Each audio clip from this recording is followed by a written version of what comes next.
Isn't that just a beautiful view? Not that view, although that's quite a good one as well. And there's a car coming. They're just going to think I'm some weirdo talking to myself. All good. Anyway, hello and welcome to another Midweek Reflection. I thought I'd bring up here to look at that stunning view up the Rhondda.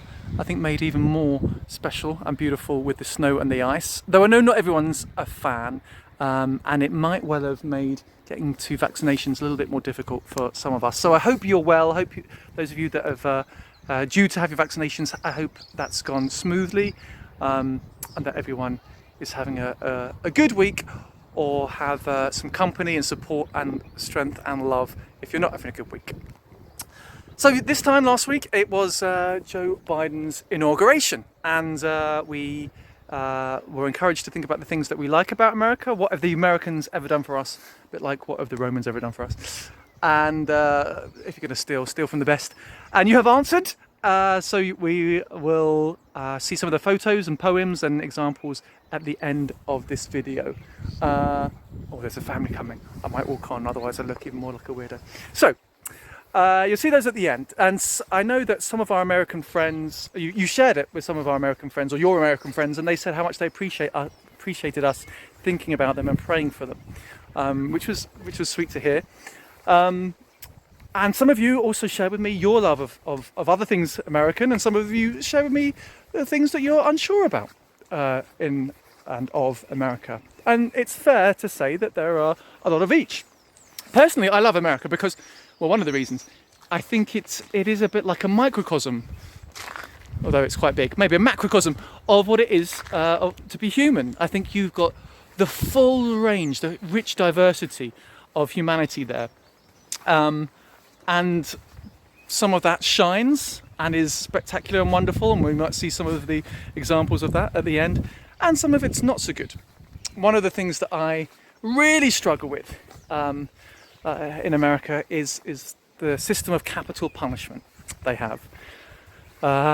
And some of you will be aware that, I think it was last week, though I'm losing track of time, it could have been the week before, that Lisa Montgomery was the first woman to be executed for murder by the state for about 70 years, that Trump had a bit of a run in his time to get a number of people executed on death row.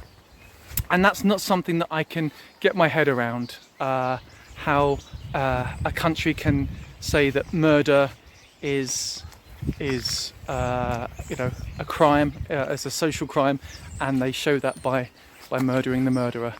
And therefore the violence is the answer to violence. It doesn't quite sit with my faith or worldview.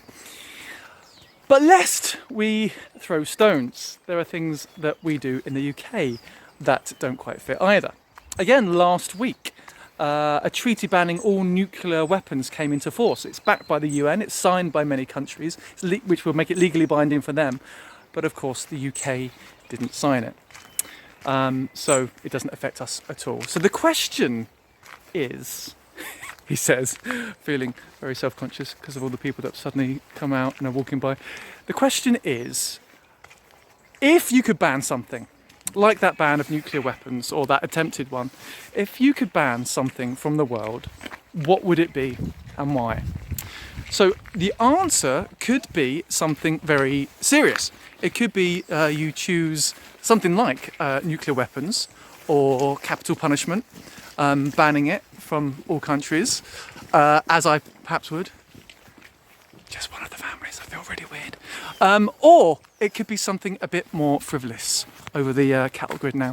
It could be something, well, I say frivolous, something I take seriously, banning all use of mobile phones in the cinema.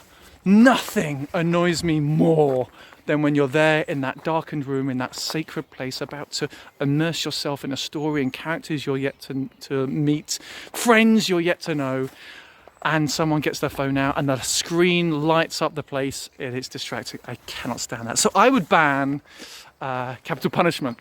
I'd ban nuclear weapons. I'd ban the use of phones in cinemas. So that's your question for this week. Oh, more people coming. If you could ban something from the world, what would it be and why? think that's about it. I'm going to go before I feel even more self-involved. Yeah, that'll do. Have a good week, go well, and enjoy these examples of what, better picture that way, of what America and Americans have done for us. God bless.